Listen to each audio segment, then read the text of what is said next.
Fasten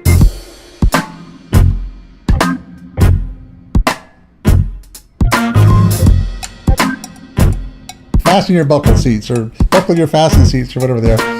Okay, everybody. Hello. We've got. We're going to do this as an ongoing series weekly. This is Martin Silvertant and Natalie Engelbrecht. It's Dr. Natalie Engelbrecht, and we are going to do a topic today. It's going to be the superpowers. What are the things that we can do as neurodiverse people that are part of our neurodiversity? And this first question we're going to ask is, it's like, what do you notice that you can do as a neurodiverse person that neurotypical people can't do? And I guess we'll start with Natalie. Okay. I think that, so first just hi everybody, sorry. And the thing that I typically find is that it's our knowledge base is extensive. I really enjoy people on the spectrum because whatever their special interest is, they're usually autodidacts in that. And so mine in particular is just the study of people, the psychology, and of course my special interest is people on the autistic spectrum. So I find that people have mentioned to me that my knowledge base is broad, and I think I was talking to you about this in the car yesterday, Martin, and just saying that it surprised me, but it's, I guess, neurotypicals typically are doing a lot more socializing than we are, and it's people have said, like, why don't you go out and have more fun? But this is our type of fun. Right. What do you think? Yeah, it's not necessarily that neurotypicals can do it, but we show certain advantages. We tend to be pretty good lateral thinkers. We also have, we have our sensory issues, of course, but on the other hand, we also have specific advantages in that area, eye for detail and such. This is also why we came up with the concept of superpowers. I've been very focused on my anxiety because it's so prevalent, and in the past more. In the past, yeah. And so there's this tendency to really focus on the negative aspects of autism, and I often see that, and I've done it myself, that I completely overlook the positive aspects, and so really want to highlight those. On the other hand, there are, of course, negative aspects. We call those kryptonites. In contrast to the superpowers. And I'm just gonna interrupt you and ask, because when I met you, you were definitely more focused on the negative aspects, and I guess for myself it was just such a joy to figure out that I was autistic, that I never had I haven't had that grieving that people talk about. I was just really happy. If you remember, I came out and I was like, yay, I got diagnosed, and you were thrilled. And I'm just wondering what you've sort of noticed in terms of how your focus has shifted since we've been working together, in the group Embrace ASD. What has been really important to become aware not only of our certain limitations, challenges, I would rather say, but also of those advantages, those aspects of ourselves that we haven't seen before, we haven't noticed before, but that are there, that you can in principle utilize. But just knowing about them might give you a sense of empowerment, maybe. Mm-hmm. It's definitely, it gives a much more positive, it has given me a more positive outlook on my condition and how I relate to reality. And so it has been really important for my mental health. And Thomas, I mean, you're part of our group, and I'm wondering how you, what you've noticed in terms of your own superpowers, and just in terms of also being part of a group that tends to focus on superpowers and how do we overcome kryptonites, having that sort of viewpoint. What are your thoughts, and what are your skills? Well, I think it's great. It's a great point to bring up, and that is that we,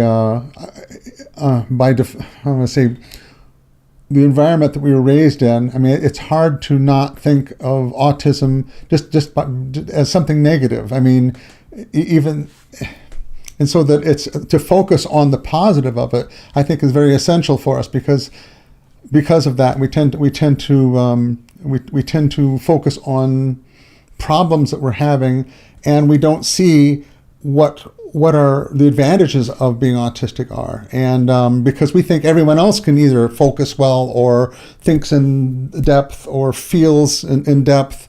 And we have to also realize that some of the things that are giving us the challenges are also things that give us a richness of life that a lot of neurotypicals will never know. Is that fair to say? Yeah, I would say that's fair. I think there is a depth and richness to our life that I think, and without the kind of the hyper sensory experience that we have, that we don't necessarily, I think other people might miss. I am curious in terms of, I mean, I never had the negative thought process about autism. I don't know, maybe just because I'm a health practitioner, I don't look at the differences in people in that way. But I'm quite curious in terms of that I just haven't looked at things from that perspective, in terms of I never thought that this sucks, and I never thought that having autism was a deficit. It was just really a tremendous relief in terms of a way of understanding myself. Personally, I think that if I had negativity associated with it, it was because of being in a negative environment, particularly with my father, and that he was critical and all of that. And I think I associated, okay, there was something wrong with me. And so, I mean, it got really twisted in there. I don't think it was necessarily that. I think that being able to concentrate or to have a special interest, I don't think of those things as negative, but it may have been something that someone else that's not neurotypical, not neurodiverse, might have said, why are you doing this? And at work right now, it's a good example. I'm working maintenance and I'm doing painting, and where they want you just to hurry up and do it, I'm looking at the detail and going, well, I'm going to do this right. And so, so I get negative feedback for wanting to do something right. And that's where, so it's not really the autism, it is the feedback. But Thomas, I grew up in a brutal childhood, and then in the relationships that I had, people would ask, why are you talking this way? Why are you doing this? And for me, autism was, I just never saw that as something wrong with me. But and once I found out I was autistic, I just was like, oh, that's why I'm different in this way. It was a relief for me. It was prior to finding out I was autistic that I felt more distress. Right, because you would also mask, and you would not know about your condition. You would mask, and you would constrain yourself in that sense. Yeah, as a female. But I think it's really important to realize also that a lot of our challenges, they're not inherent necessarily. They're really contextual. It's how we struggle in society. The society is not made for autistics per se, and so. Right. I mean, there are environments, and a new school was recently built for autistic people, and that is a lot more conducive to their sensory processing. And Thomas and Carol have a group, and we have a group. They're slightly different, but certainly I know from our group we've gotten a lot of feedback that people have said things such as that. It's been the most help that they've had, and that it's been more therapeutic than anything that they've gone through, that they feel like they have people with them. And what have you found in terms of your group, Thomas? Like, I'm sure the same thing. It's exact same thing. People that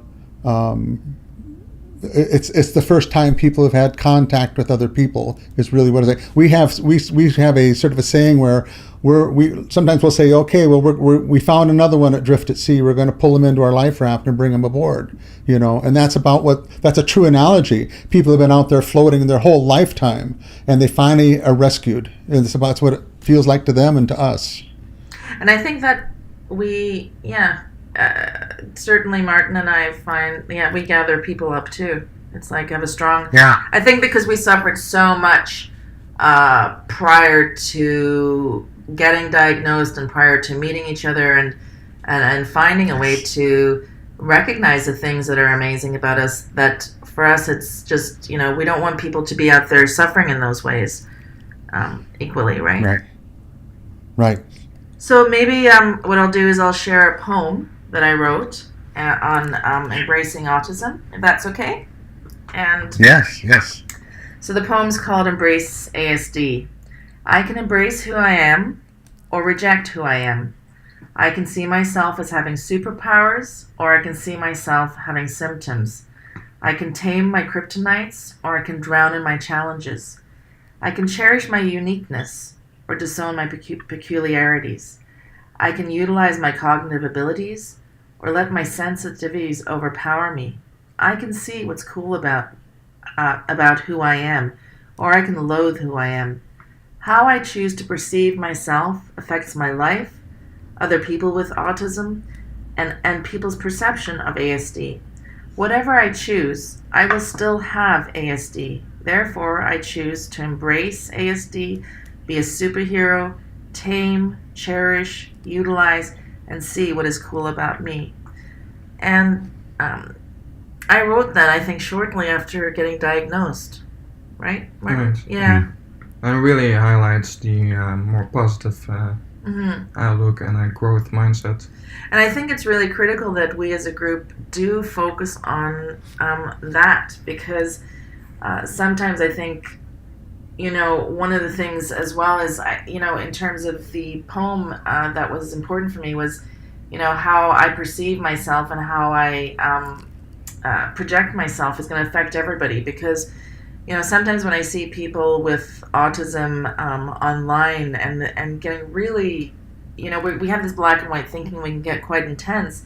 Like I'll write a line to them. I'll just say that when a neurotypical is being a jerk, they're just a jerk. But when an autistic is, then we all get labeled as jerks. And so it's a bit challenging in that way. Right. So we have this great responsibility because each individual autistic person is, in some sense, a spokesperson for all autistic people.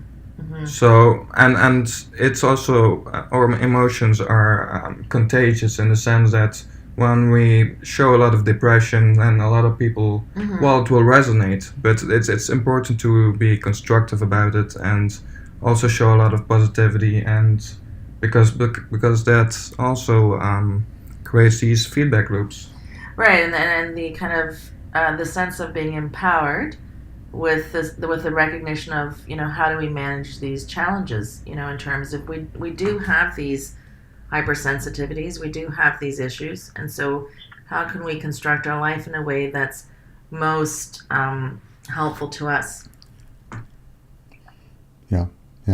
Well, we are always ambassadors to the image of autism, every person and what they say and what they do, and it does. I mean, we're in the minority, and we're under a microscope more so than the other way around. I mean, the neurotypicals are sort of in their element, and we're trying to create and emphasize or to advocate for our own.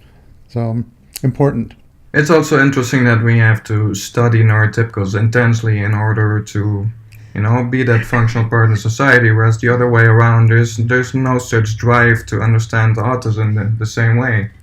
And yes. We talk about one of the kryptonites being our theory of mind, but I found that in our groups, and I don't know, I'll get you to express what's in your group, but I found that among autistics there is no theory of mind. Like, we just kind of understand each other. And what are you finding in your group, Thomas?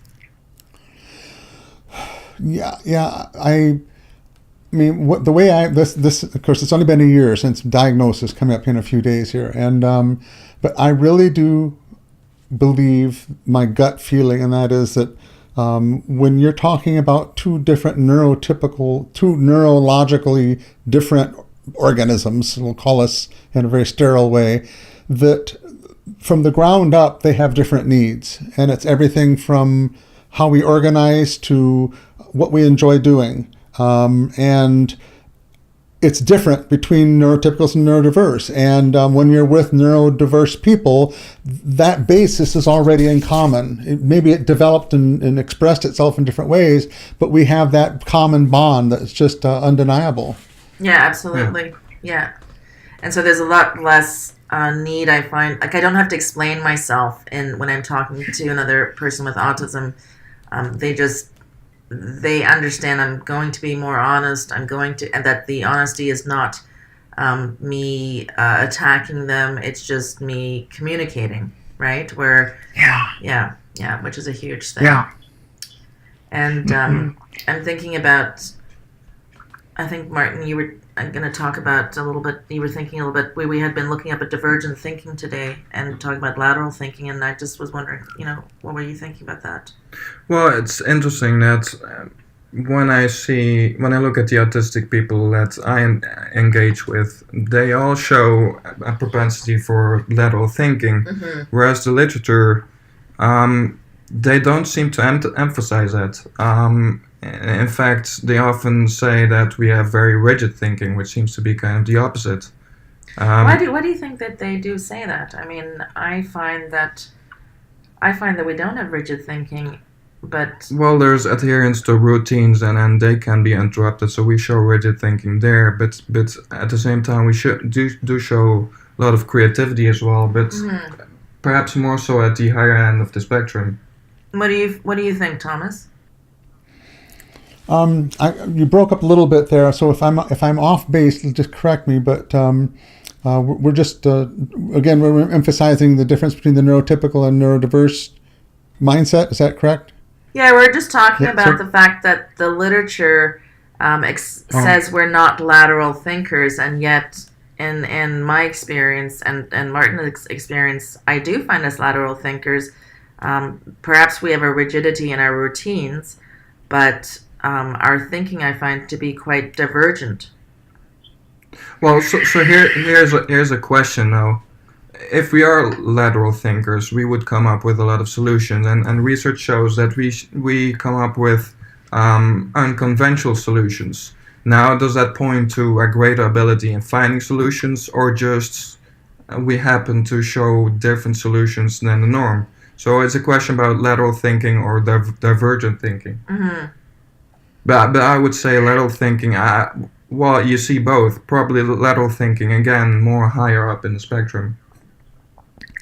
But that's conjecture. I think that's hard to know because, again, part of the thing on the lower end of the spectrum is you also have to survive the communication and things like that. Yeah, I think we just don't. I find that we're just so misunderstood. Like the different things. A good example is the play, right? Why don't you talk a little bit about that? The experience of, everybody said, wait, why don't you guys wait until you see the play? And you were talking to me this morning about what's happened with the play. Maybe you can, what's the name? Just Jump and Go or something like this? There's a play in England, All in a Row.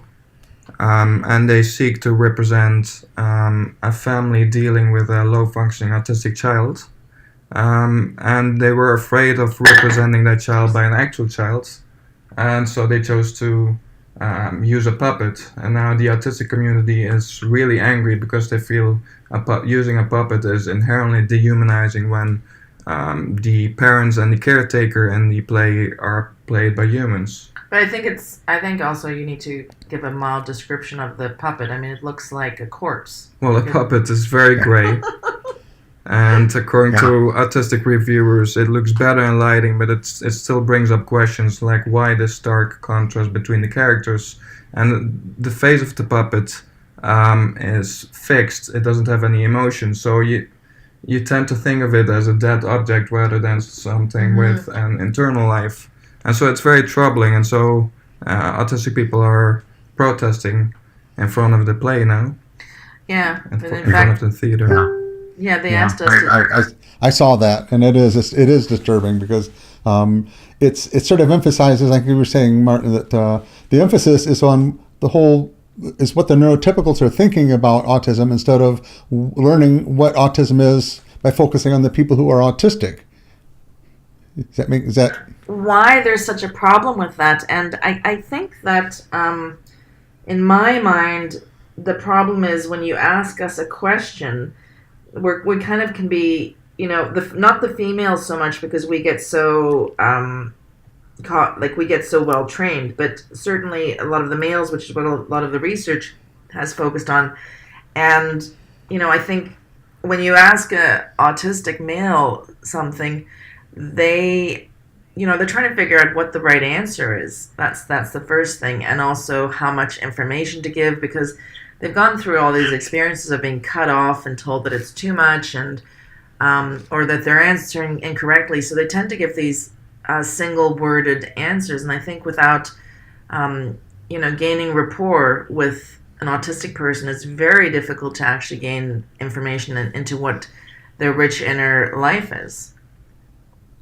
I don't know. Yeah. It seems autistic people online are very free to give their inner world. Yeah, online, it's not that issue. But there is an issue in that the play doesn't seek to truly represent. They seek to present their own narrative of what it's like to care for an autistic child, which is a very different experience. It's an experience of struggle, and they don't focus on the struggles of the autistic child. Now, both narratives are valid, but how do you present it in a balanced way? That's a challenge. I think a balanced way would be to present both sides, to present what's going on in the child's mind as well as everybody around. But I think that's entirely possible. Yeah. Mm-hmm. So, yeah. So I'm thinking in terms of superpowers, because we certainly focus on that. Maybe we should talk about a few different specific superpowers. Right. Yeah. Thomas. You're talking Martin or Williams? Say it again. Are we talking Martin? Are you answering that, or Natalie? Did you want me to answer that? Well, why don't you start off, Thomas? That'd be great. Okay.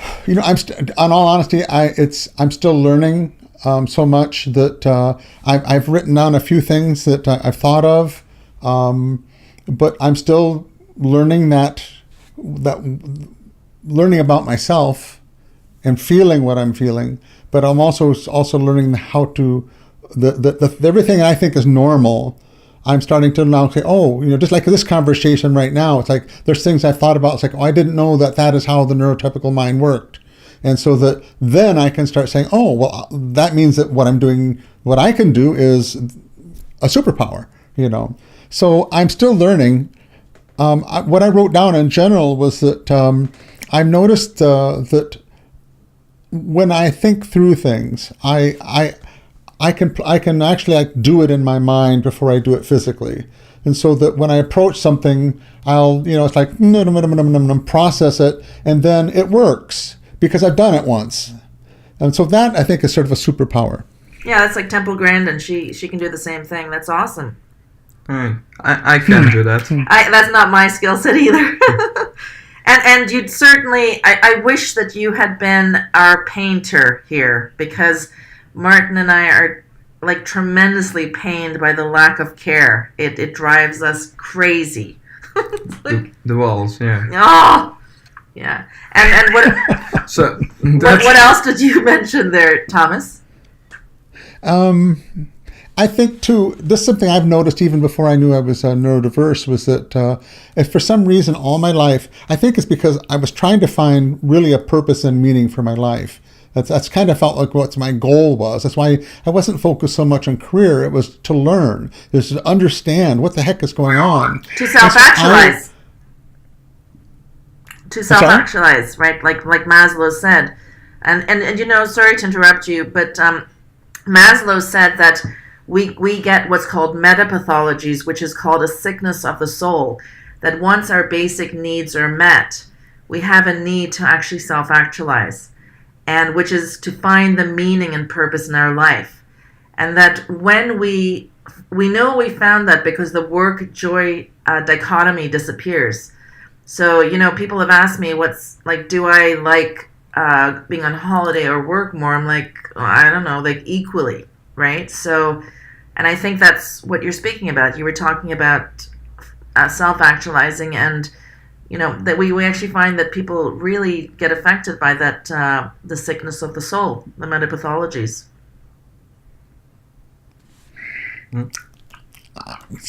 Some of it's breaking up. I'm so sorry. So I'm not following it all. Okay, I'll explain again. Maslow, Maslow, who did the hierarchy of Sure. needs.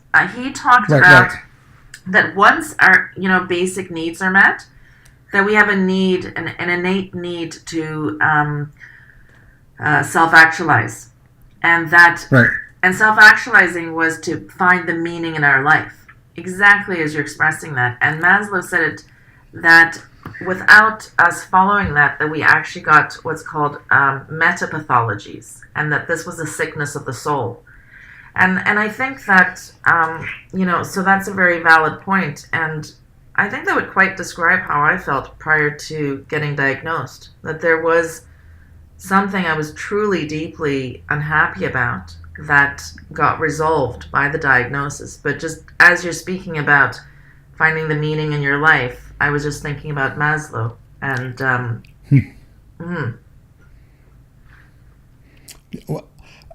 Now, I'll tell you this, but it wasn't until I found the key of the autism. There was always an emptiness in that search to me. It was almost like I had not become a full person yet. It's I don't know how else to put it. I keep saying I felt whole. Is that right? Is that what you're saying? Yeah, Maslow talks about that it's like there's some tremendous thing missing. Like once we've been fed, and without finding that, he actually felt that this need to find meaning in life was paramount. That without finding what our purpose and meaning is, that we really didn't function well. And I think that one of the things with us having to fit so much into this neurotypical world is that our superpowers get so suppressed because we have to spend so much energy masking. Yes, agreed. What a I'm so glad that 59 years is over. I mean, I feel 20 again. Unfortunately, my body isn't agreeing with me, but it's the first time I have life has begun a year ago. That's how I feel. Yay! Yeah, most of us feel about 24, though. I find it's kind of, I don't know. One of the things I find with autistics, if I ask them as adults how old they are, we all say around 24. The body keeps aging, but I'm like, I don't get it. Yeah. And did you have other things on your list there that you found about your superpowers, Thomas? Well, I was just going to say in that process of searching for who I was taking, I'm an aircraft mechanic, I'm an interpreter for the deaf, I can go down this list of things I've done, and I was taking all that information and interconnecting it, so something I learned in aviation affects something I learned or I do in photography, and something in photography, it like expands. Instead of it being little bits of information, it's the whole concept of what the meaning is. Yeah, absolutely. So I think maybe, did you want to talk about... Yeah, sorry, you go ahead. I was going to say some of this, and then I thought that would be good too. Thomas is talking about is also part of what is called hypersystemizing, which is our greater ability to construct systems or analyze systems, looking at patterns. We're great at ontology. There are a lot of philosophers. What is ontology? The study of objects and the attributes of objects. It's a part of philosophy. I've noticed that a lot of autistic people are philosophers of sorts. Yeah. We're introverts anyway, so we tend to be dreamers and thinkers. But not all of us. There are some extroverted autistics. Yeah. Yeah, I think that's important just to keep in mind. And I thought maybe I think there's a couple interesting things just in terms of a superpower, like the colors. Maybe you could talk about, Martin, and also the fear part. That would be great. It's also interesting how we have only one frame of reference, so it can take a long time before we notice that we actually shows certain differences. And here's something that amazed me. I mean, I wouldn't be able to tell if this is true for me or not, but research has found that in autistic children, 90% see red as fluorescent, 5% see this the same way as neurotypicals, and 5% see it duller, less saturated colors.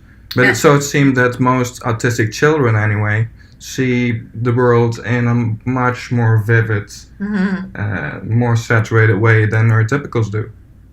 Which is really cool. But of course, autistic children grow into autistic adults, and I try to, when that research came out, I really try to understand, like, what is it like to be a neurotypical? Because very likely I'm seeing in fluorescent. So what does the world look like to them? Holy smokes, yeah.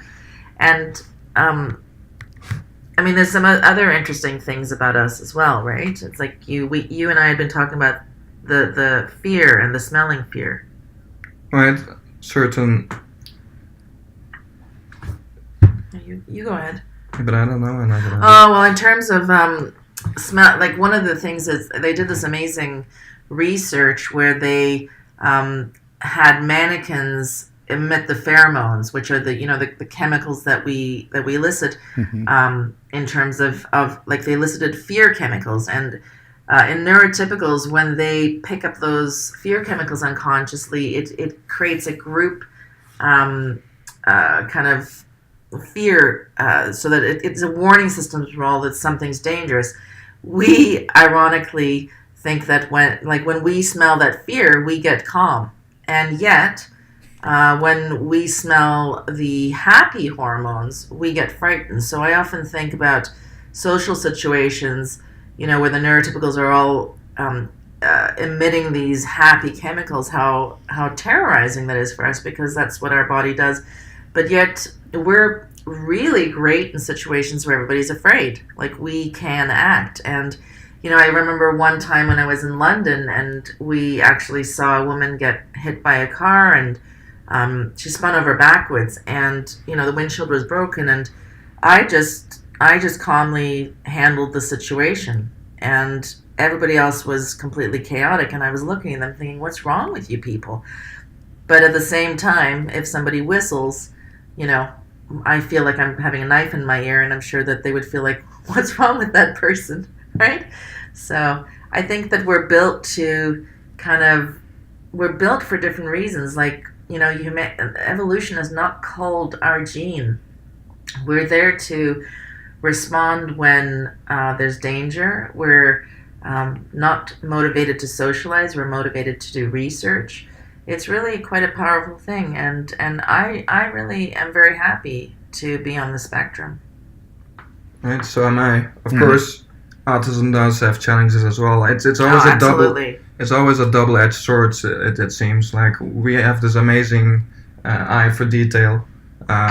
We notice a lot of things that neurotypicals don't notice, but at the same time, I get so overstimulated by light and textures And I think it's also like, for a good example is because you do typography, like you had to kind of start taking photographs to manage your distress over incorrect typography. So that's where it can become, painful to be able to have that skill set, right? Right. So I started taking pictures just to be able to process it so it wouldn't continue looping in my brain. But this way I find solutions for it. I find coping mechanisms, and I focus on our advantages. Yeah, and that's exactly it. How do we manage our kryptonites? How do we do that? I don't know. I guess any final thoughts, Thomas? Boy, we could talk for hours. I'm just fascinated listening to all that you have to say, because every time I listen to someone else talking about what they've learned and their perspective, I learn so much more about myself. And this is just, it's fascinating. It's fascinating to me. Which is why we're doing this weekly. Yes. Because we're autistic. because that's required to do it weekly.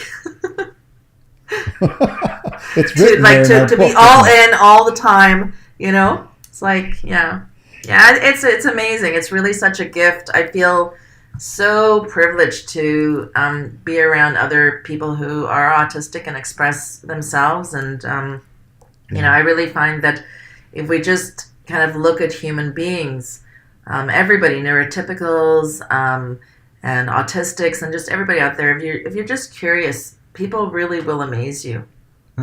If you nurture them, they show to be really powerful individuals. Yeah, when you nurture human beings, they're astounding what they will do.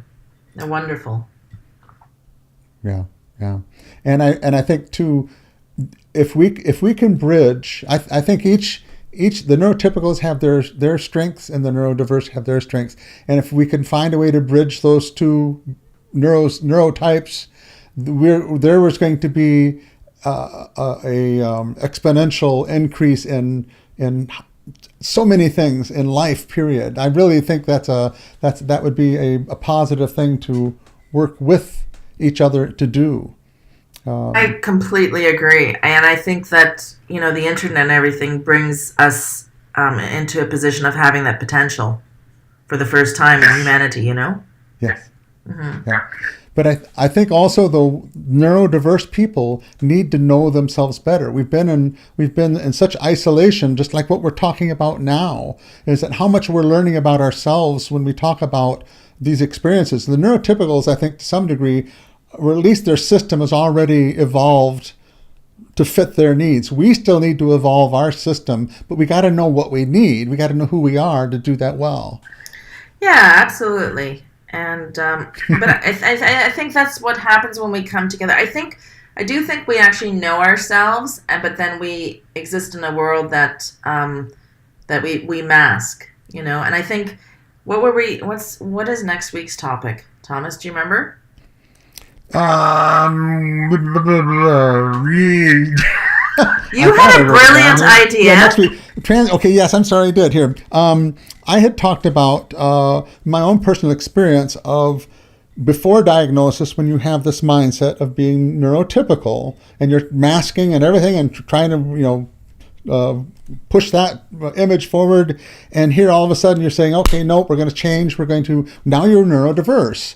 And it's that transformation or that transition between those two, which I'd like to talk about. Lovely. And we'll, I guess so, we'll talk next week and then about that. Yeah? Perfect. Thank you so much, Thomas. Thank you. Well, thank you, Martin. Thank you, Natalie. And thank you, audience out there. And again, this is something weekly. And so we'll be getting this out before then. And we'll do this next one this next weekend. So thank you all for joining us again. And we'll talk to you later.